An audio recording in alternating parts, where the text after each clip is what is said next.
Hello dear students, कैसे हैं आप सब। आई होप सभी मस्त होंगे, सभी अच्छी तरीके से आप सब अपनी तैयारी कर रहे हैं।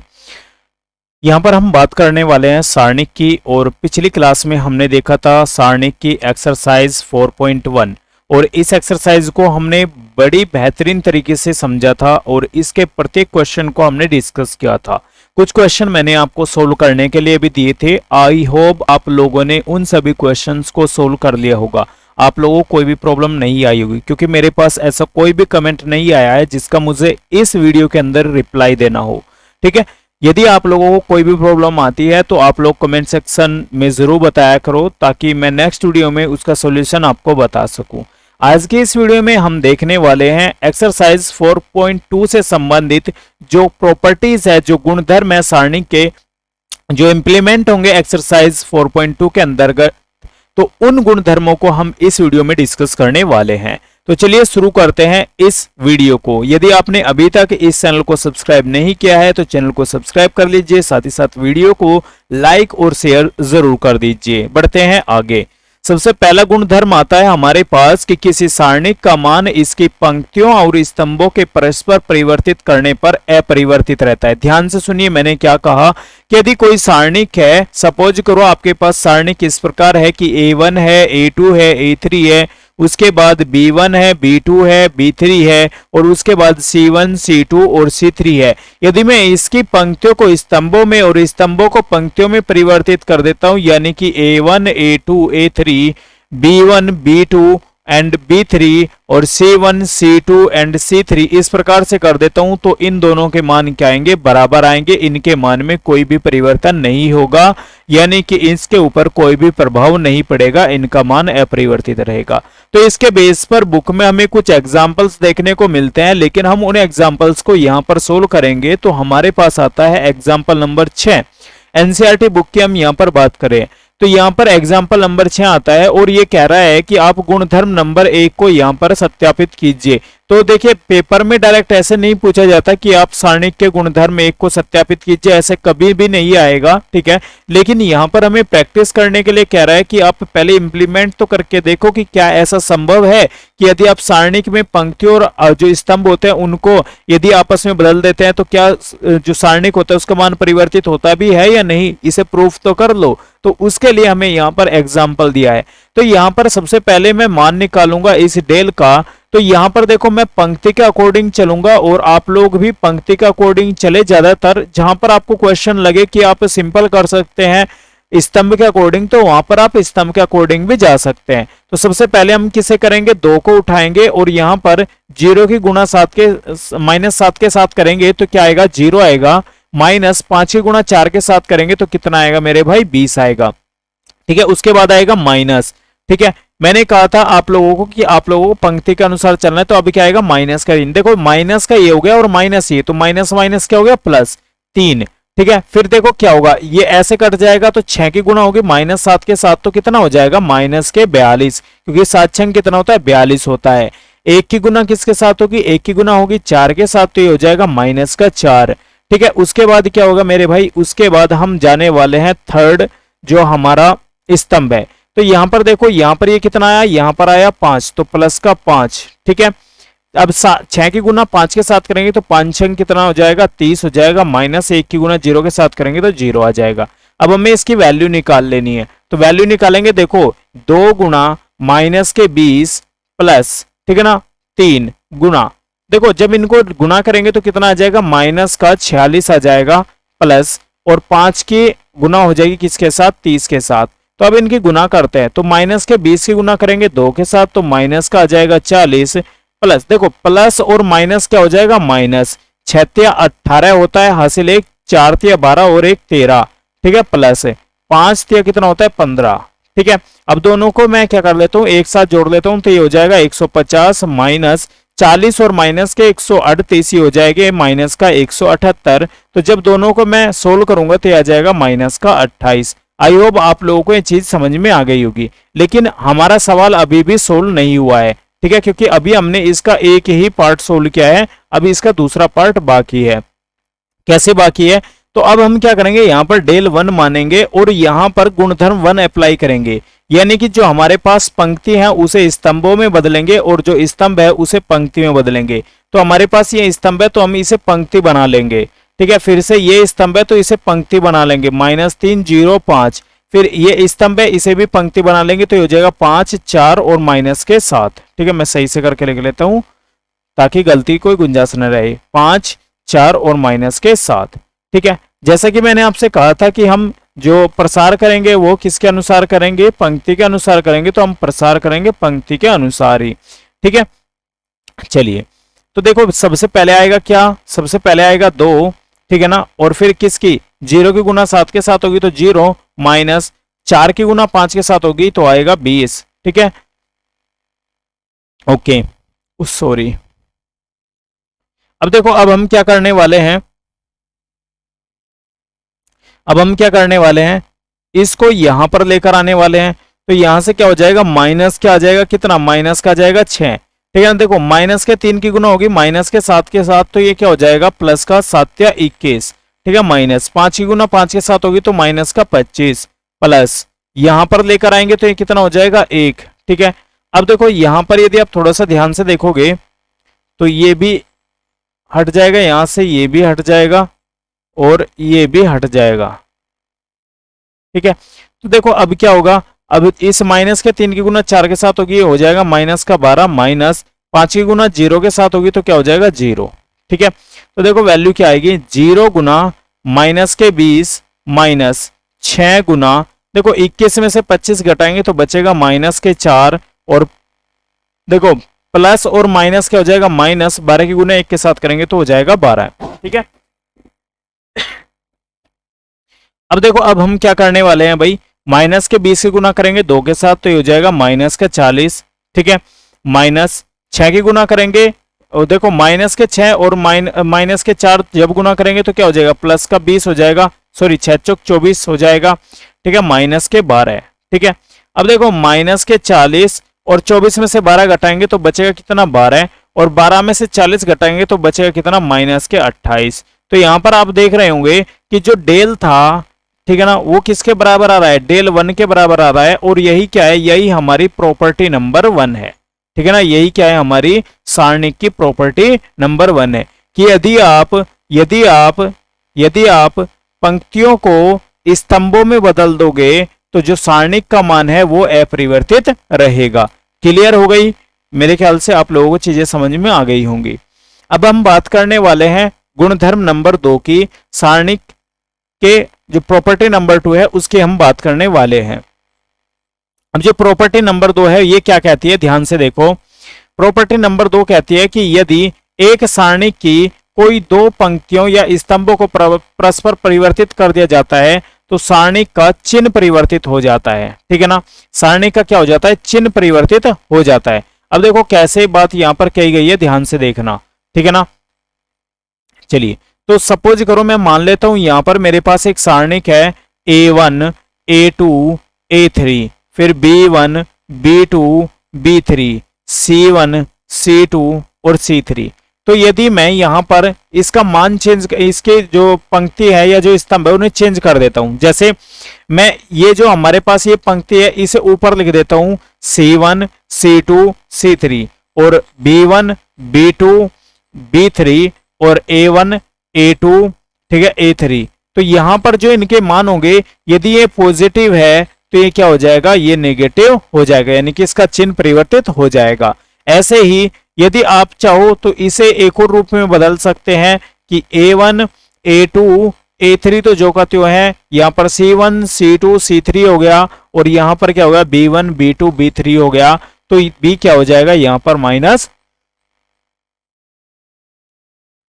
आ जाएगा। क्लियर है, तो इतनी बातें आई होप आप लोगों को अच्छे से समझ में आ चुकी होगी। लेकिन आप लोग कहोगे कि ऐसे कैसे, हमें तो प्रूफ करके दिखाओ। तो उसके लिए मैंने यहां पर एग्जाम्पल नंबर जो 7 है उसको लिया है। अब हम इसे बहुत ही बेहतरीन तरीके से डिस्कस करेंगे जो आपका एग्जाम्पल नंबर 7 है। ठीक है, तो यहां पर कहा गया है कि आपको यहां पर गुणधर्म नंबर 2 का सत्यापन करना है। ठीक है भाई, चलिए तो हम यहां पर गुणधर्म नंबर 2 का सत्यापन करते हैं। 8400 जी हाँ, याद कर लीजिए व्हाट्सअप नंबर, क्योंकि अब चाहे मैथ्स का सवाल हो या फिजिक्स केमिस्ट्री बायोलॉजी का, आपके हर डाउट हर क्वेश्चन का मिलेगा तुरंत वीडियो सोल्यूशन, वो भी सीधा आपके व्हाट्सअप पर। बस अपने फ़ोन में डाउटनेट का 8400 व्हाट्सअप नंबर सेव कर लीजिए और चैट ओपन कीजिए। फिर जो भी आपका डाउट है उस सवाल का आपको फ़ोटो खींचनी है, उसे क्रॉप करना है और 5 सेकंड में आपको उसका वीडियो सोल्यूशन मिल जाएगा। कक्षा 6 से 12 IIT JEE NEET CBSE board और सभी स्टेट बोर्ड्स के बच्चों के लिए, तो देर किस बात की, अभी जाइए और 8400 पर अपना सवाल व्हाट्सएप कीजिए और सभी डाउट्स को आउट कीजिए। लिंक डिस्क्रिप्शन बॉक्स में है।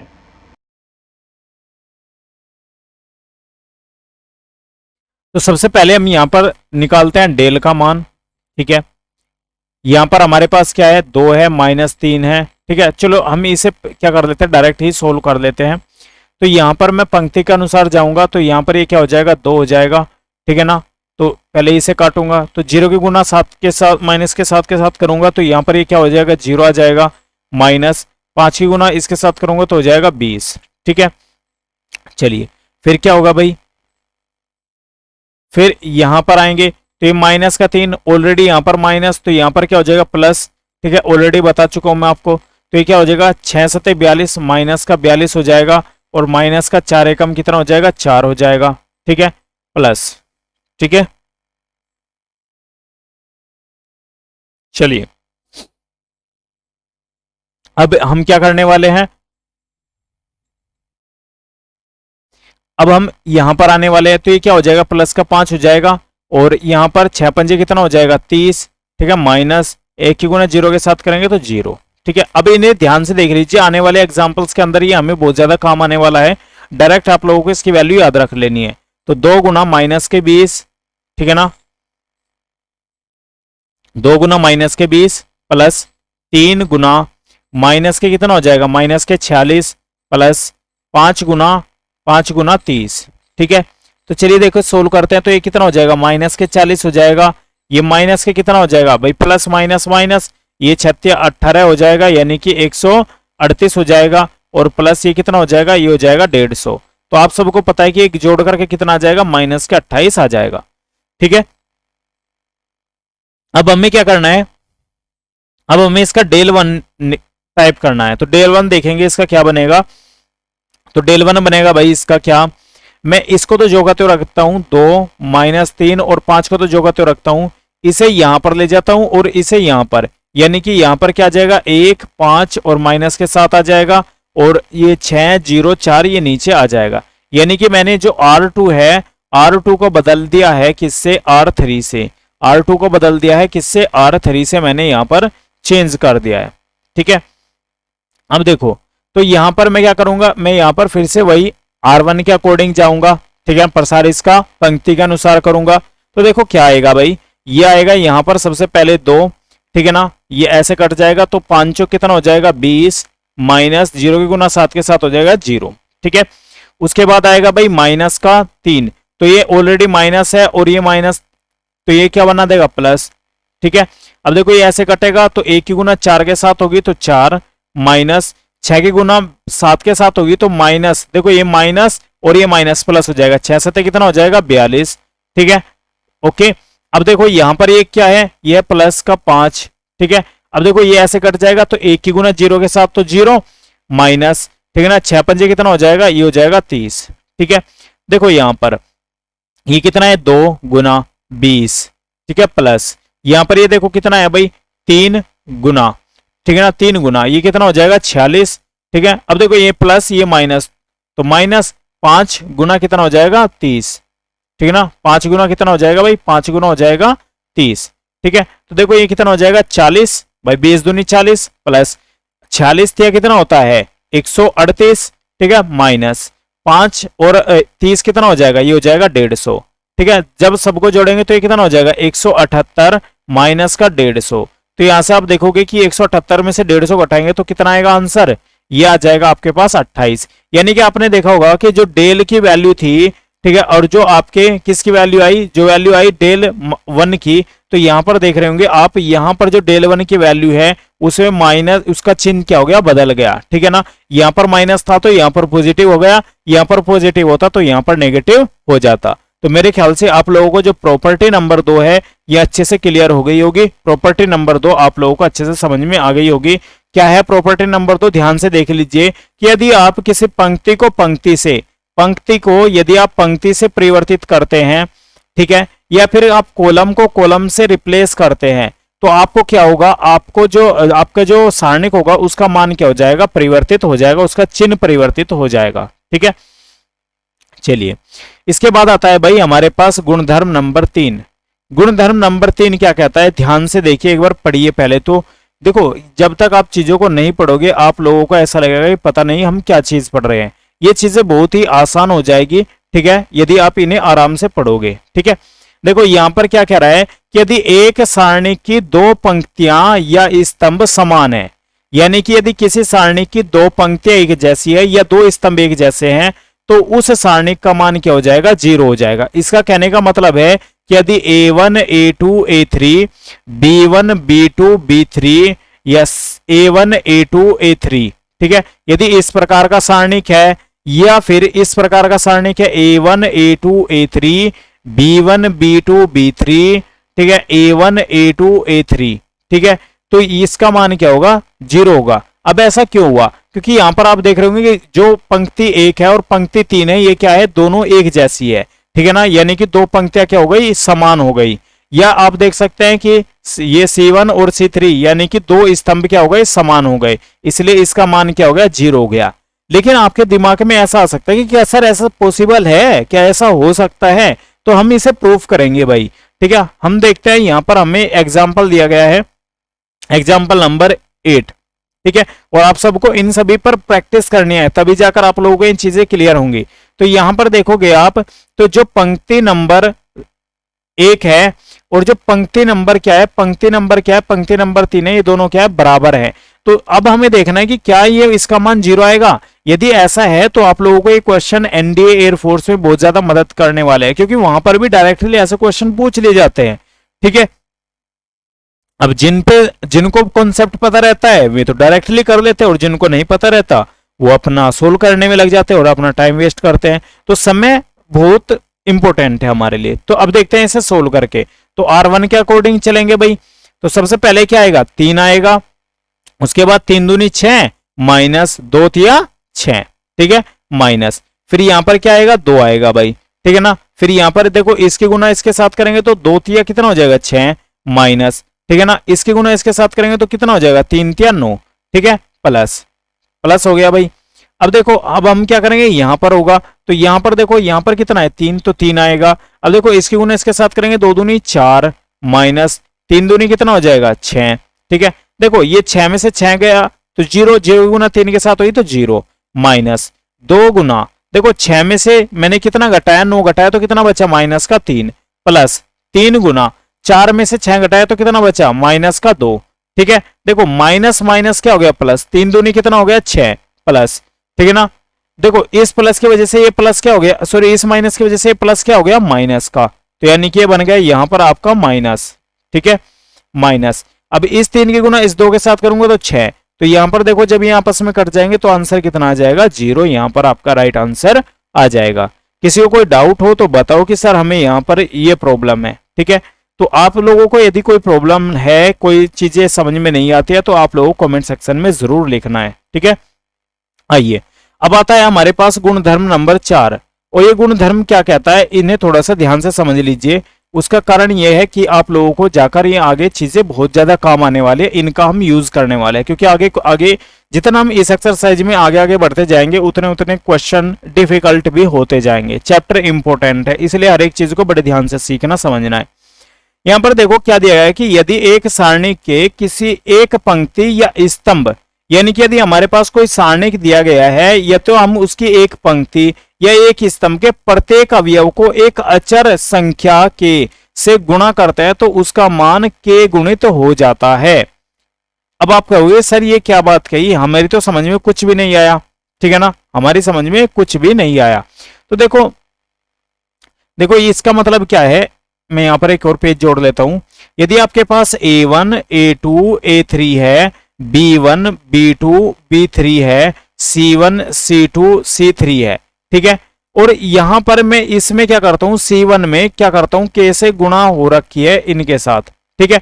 तो इसका मतलब क्या है कि मैं इस पर्टिकुलर जो ये हमारे पास क्या है, पर्टिकुलर जो स्तंभ है, इसमें से मैं K को मान ले सकता हूं। तो ये हो जाएगा K बाहर आ जाएगा और ये हो जाएगा A1 into A2 into A3, ये हो जाएगा B1 into B2 into B3 into C1 C2 और C3, ठीक है। ये इस प्रकार से हो जाएगा, यानी कि पूरा सारणिक ही क्या हो जाएगा, पूरा सारणिक ही उस पर्टिकुलर अचर पद से क्या हो जाएगा, गुणित हो जाएगा, यदि किसी अचर पद की गुणा किसी पंक्ति या किसी स्तंभ के अंतर्गत है।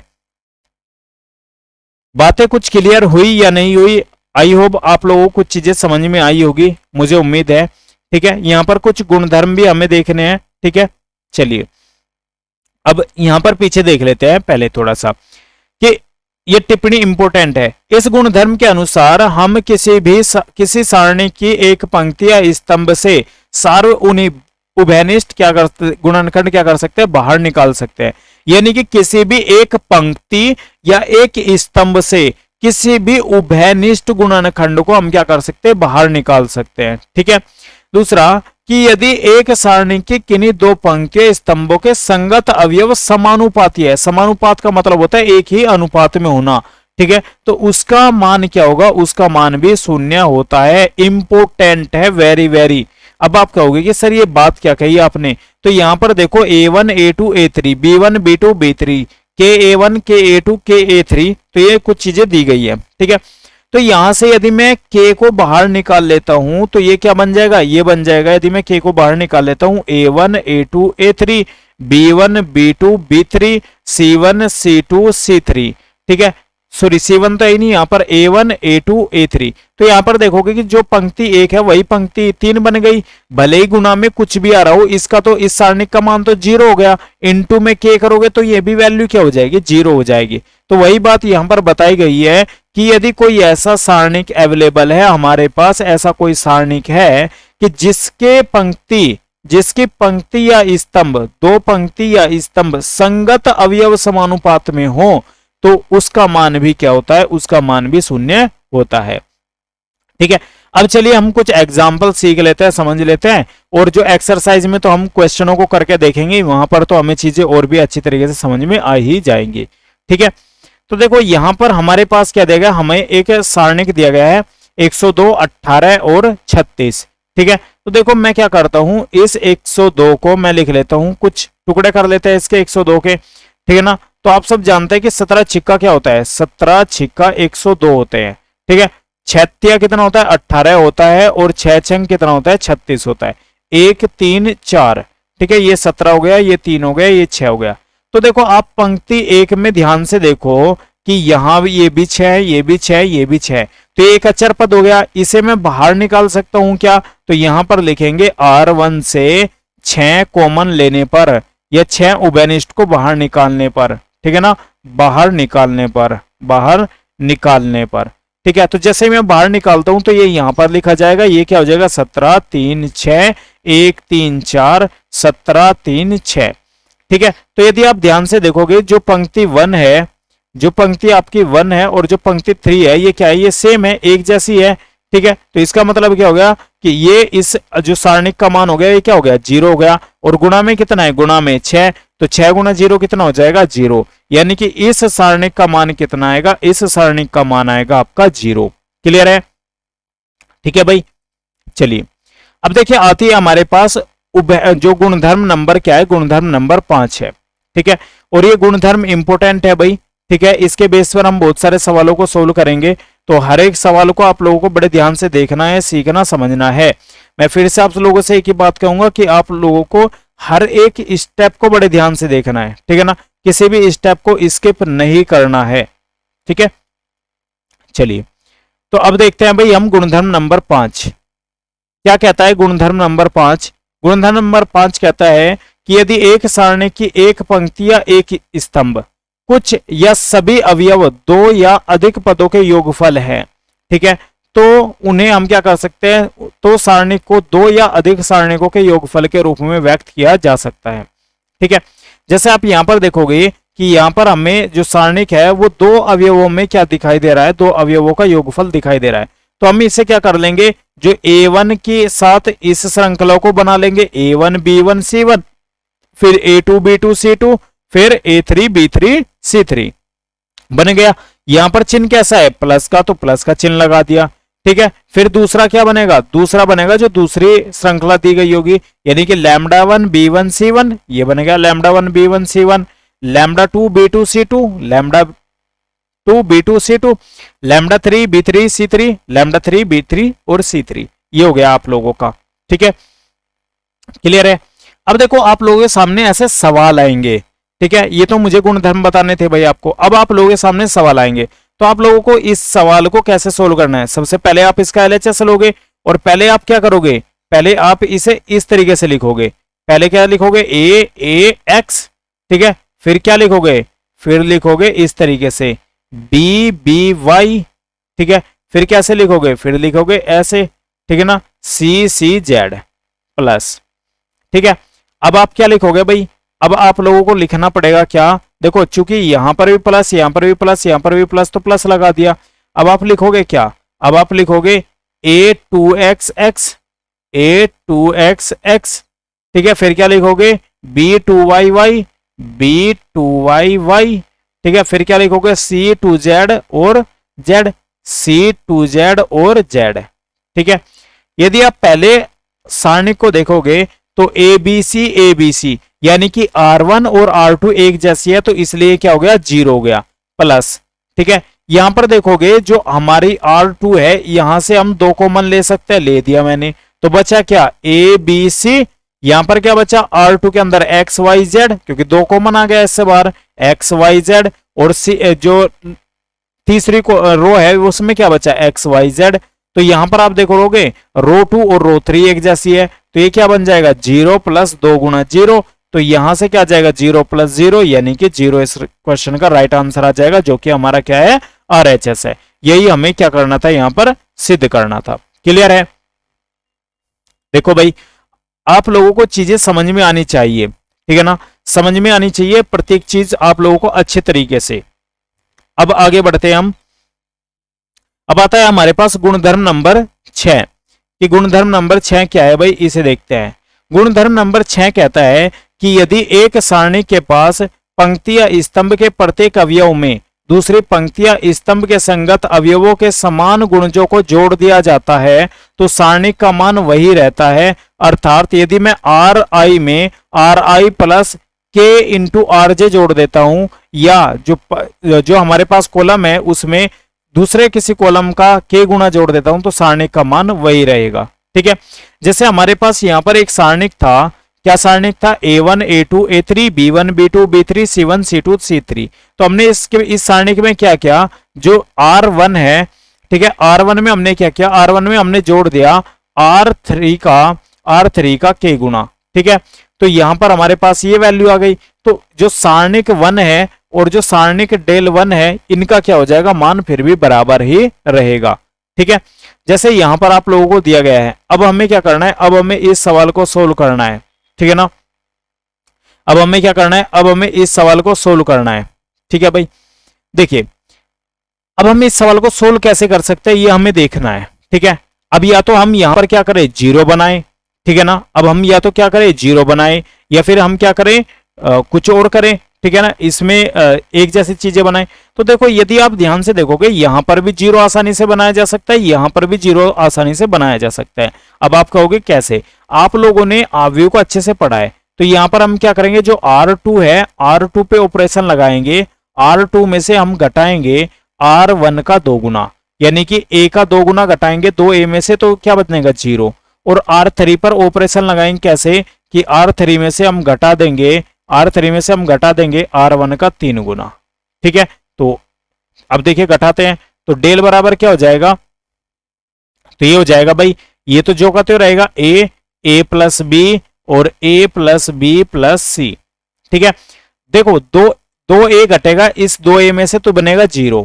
ठीक है, तो देखो यहां पर ये क्या है, 3A प्लस 2B, तो इसमें से घटेगा इसका 2 गुना, घटेगा क्या 2A माइनस का 2B, वही माइनस के अंदर गुना करेंगे तो माइनस का 2a माइनस का 2b हो जाएगा। अब देखो इससे तो ये कट गया, 3a में से 2a गया तो कितना बचा, ये बचा a। ठीक है, अब क्या होगा, अब इसमें से घटेगा, यानी कि 4a प्लस 3b और प्लस का 2c में से क्या होगा, घटेगा कितना, 2a और प्लस का माइनस का 2b और माइनस का 2c, तो घटाएंगे, देखो 2c से 2c कट गया, देखो 4a में से 2a गया तो बचा कितना, 2a, और 3b में से कितना गया, 3b में से 2b गया तो कितना बचा, 1b बचा। ठीक है,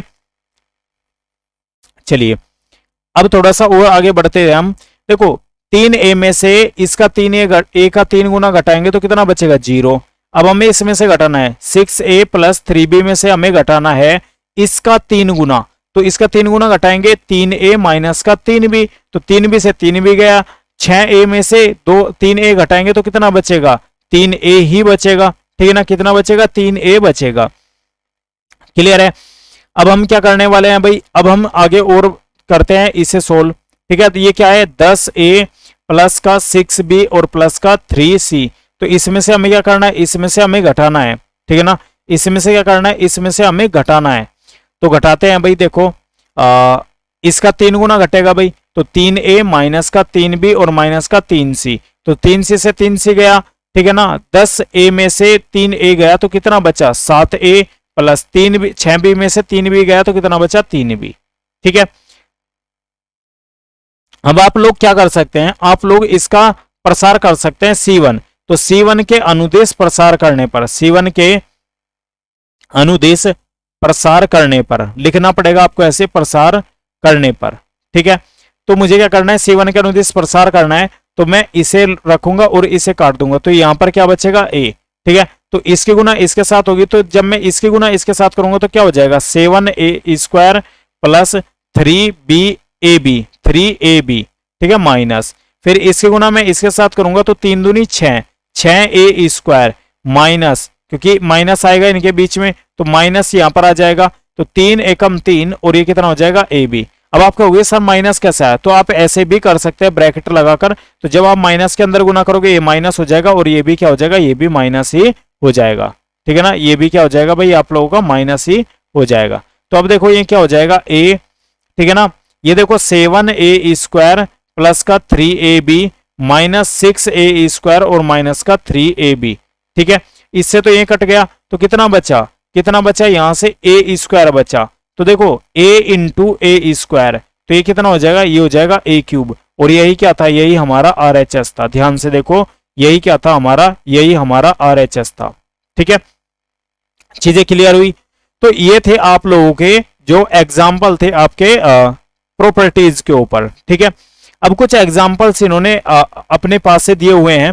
ठीक है, तो यहां पर हमें क्या करना है, यहां पर हमें इन सभी एग्जाम्पल्स को सोल्व करना है। ठीक है, तो यहां पर देखो एक एग्जाम्पल नंबर 12 है, 13 है, 14 है और 15 है। ठीक है, फिर 16 भी है। यहां पर हमें इन एग्जाम्पल्स को सोल्व करना है, तो यहां पर मैं कुछ एक एग्जाम्पल को आप लोगों को सोल्व करके दिखाता हूं। जैसे हमारे पास आता है एग्जाम्पल नंबर 12। ठीक है, अब हमें इसे क्या कहा गया है, हमें इस प्रश्न के अंदर, तो इस प्रश्न में कहा गया है कि आपको प्रसरण किए बिना आपको सिद्ध करना है कि ये जो है ये 0 के बराबर है। ठीक है, चलिए भाई देखो, सबसे पहले हमें क्या करना है, डेल को ले लेना है, और यहां पर देखो, यहां पर क्या दिया गया है, x प्लस वाई जेड 1 दिया गया है, फिर y प्लस जेड और x दिया गया है और 1 दिया गया है, फिर z प्लस वाई y और 1 दिया गया है। ठीक है, मैं क्या करता हूं, ये R1 है, ये R2 है, तो मैं क्या करता हूं, R1 पे ऑपरेशन लगाता हूं, R1 के साथ R2 को जोड़ देता हूं। आप सब जानते हैं ऐसा हम कर सकते हैं, बिल्कुल कर सकते हैं। तो डेल की वैल्यू क्या हो जाएगी, डेल की वैल्यू हो जाएगी x plus y plus z. ठीक है, फिर यहां पर z बचेगा, यहां पर 1, x ऊपर जुड़ जाएगा तो ये हो जाएगा x plus y plus z, और यहां पर x और यहां पर 1, फिर y ऊपर जुड़ जाएगा। ठीक है ना, यहां पर ये x है। ठीक है ना, y ऊपर जुड़ जाएगा तो ये क्या हो जाएगा, x plus y plus z, और यहां पर क्या हो जाएगा, यहां पर y और यहां पर 1। ठीक है, अब मैं क्या करता हूं, ऑपरेशन लगाता हूं R1 पर, तो R1 से x plus y plus z उभयनिष्ठ लेने पर, उभयनिष्ठ का मतलब होता है कॉमन लेने पर। ठीक है ना, कॉमन लेने पर। ठीक है, तो ये क्या बन जाएगा, डेल बराबर x plus y plus z बन जाएगा, और ऊपर बचेगा 1 1 1, यहाँ पर बचेगा z x और y, यहाँ पर बचेगा 1 1 1। तो यहाँ पर यदि आप ध्यान से देखोगे जो R1 है वो R3 के बराबर हो गया। चूंकि R1 जो है वो बराबर हो गया R3 के, इसलिए हम क्या कह सकते हैं कि जो डेल है वो बराबर हो जाएगा x plus y plus z और गुणा किसके हो जाएगा 0 के। तो यानी कि ये वैल्यू क्या आ जाएगी, 0 आपकी वैल्यू आ जाएगी। क्योंकि मैंने आपको बताया था कि यदि सारणी के अंदर या तो दो स्तंभ या दो कॉलम या तो दो स्तंभ या दो पंक्ति बराबर आ जाए, एक जैसे आ जाए, उनके संगत अवयव समान आ जाए, तो वो क्या होगा, तो वो जो सारणिक होगा उसका मान 0 होगा। ये संगत अवयव जो होंगे वो समानुपात में भी होंगे, तब भी क्या होगा, जो आपका सारणिक होगा उसका मान क्या हो जाएगा, 0 हो जाएगा। क्लियर है। अब देखो आपके सामने नेक्स्ट एक और प्रश्न आ रहा है इसी प्रकार का, ठीक है। और इस प्रश्न में क्या कहा गया है, इस प्रश्न में कहा गया है कि आप लोगों को जो सारणिक दिया गया है इसका आप लोगों को मान निकालना है, ठीक है ना। जो सारणिक आप लोगों को दिया गया है इसका आप लोगों को मान निकालना है, ठीक है। अब देखो आप यहां पर वही पद्धति लगाना चाहोगे कि यहां पर हम जोड़कर ऐसा ले जाएंगे तो जोड़कर नहीं बनेगा, तो यहां पर हम क्या कर सकते हैं, यहां पर हम 0 बना सकते हैं, ठीक है ना। यहां पर हम क्या कर सकते हैं, 0 बना सकते हैं। तो हम इसको भी 0 बना लेंगे, इसको भी 0 बना लेंगे। अब आप कहोगे कि सर ऐसा कैसे संभव होगा, तो संभव होगा, बहुत ही आसान होगा। देखो कैसे कि R2 में मैं ऑपरेशन करता हूं कि R2 में से घटाऊंगा R1 को, R3 पर ऑपरेशन करता हूं R3 में से घटाऊंगा R1 को, तो मेरे पास जो डेल है वो बनकर क्या आ जाएगा, देखो ये तो 1a और b सी जो का त्यो रहेगा, ठीक है ना। देखो इसमें से a घटा, एक में से गया 0, b में से a घटा b माइनस a, ठीक है ना, और सी ए में से बी सी घटा तो सी ए माइनस का बी सी, ठीक है। ठीक है भाई, ये बी सी में यहां पर लिख लेता हूं। फिर एक में से गया 0, फिर सी में से ए घटाया, ठीक है ना, फिर ए बी में से घटेगा क्या, ए बी में से घटेगा आपका बी सी, ठीक है। अब मैं क्या करता हूं, C1 के अनुदेश इसका प्रसार कर देता हूं, C1 के अनुदेश प्रसार करने पर, ठीक है भाई। तो C1 के अनुदिश प्रसार करते हैं तो यहां पर ये क्या हो जाएगा, ऐसे करेंगे तो ये हो जाएगा 1, इसकी गुणा होगी इसके साथ, यानी कि क्या हो जाएगा b minus a into into a b minus का बी सी, ठीक है, माइनस, ठीक है। उसके बाद क्या होगा, इसकी गुणा इसके साथ होगी तो ये हो जाएगा c माइनस ए और गुणा होगी किसके साथ, सी ए माइनस का बी सी के साथ, ठीक है। एक की गुणा है तो इसका मतलब इस पर कोई फर्क नहीं पड़ेगा, तो सबसे पहले मैं b की गुणा इसके साथ करता हूं तो ये हो जाएगा ए बी ई स्क्वायर, फिर b की गुणा करूंगा इसके साथ तो ये हो जाएगा माइनस का बी स्क्वायर सी, ठीक है।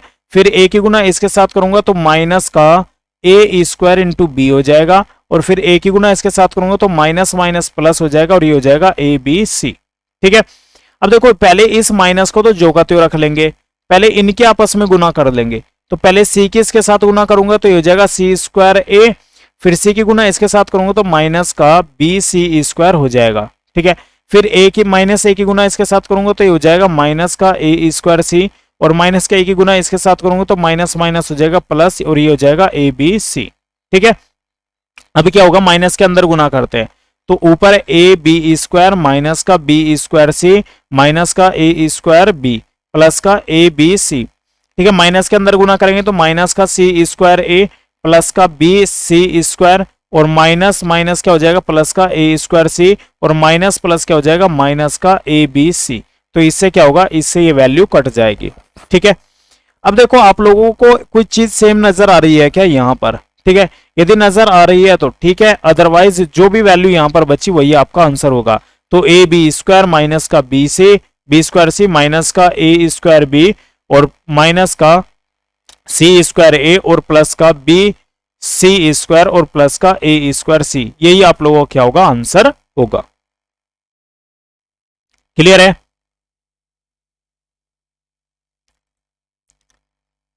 ठीक है, अब चाहो तो आप लोग इन्हें अलग अलग भी रख सकते हो, यहां से कॉमन वॉमन लेकर भी चीजों को सोल्व कर सकते हो, ठीक है। इन्हें आप सोल्व भी कर सकते हो आगे, लेकिन मैं चाहूंगा कि आप लोग इसी को जो आंसर है उसे यहीं छोड़ दे, ठीक है, ज्यादा इसके अंदर ना जाए, ठीक है भाई। चलिए आगे बढ़ते हैं फिर, या एक और काम कर सकते हैं हम इस क्वेश्चन के साथ, ठीक है ना। एक और काम कर सकते हैं इस क्वेश्चन के साथ। इस क्वेश्चन को हम थोड़ा सा और डेलिबरेटली सोल्व कर सकते हैं। अब कैसे, देखो मैं क्या करता हूं, यहीं से इस चीज को आगे उठा लेता हूं, इसी क्वेश्चन को। आप चाहो तो आंसर ये भी छोड़ सकते हैं, लेकिन मैं इस क्वेश्चन को दूसरे प्रकार से भी आप लोगों को बताना चाहूंगा। ठीक है, हम क्या कर सकते थे, मैं इस क्वेश्चन को ऐसे ही का ऐसे ही उठा रहा हूं। ठीक है, देखो हमने क्या किया, अभी यहां पर घटाया है इसके अंदर से, तो यहां पर जो ये वैल्यू बन रही है, इस वैल्यू को हम ऐसे भी लिख सकते हैं। कैसे भाई, कि ये 1 हो गया, ये 0, ये 0, ये ऊपर a। यहां पर देखो ये, इसे मैं क्या कर सकता हूं, इसमें से माइनस कॉमन ले लूं, तो यहां पर क्या बचेगा, ये बचेगा a माइनस बी। ठीक है, यहां से भी माइनस कॉमन ले लूं, तो ये क्या बचेगा, ये बचेगा a माइनस का c। ठीक है, यहां पर ये क्या है, बी सी।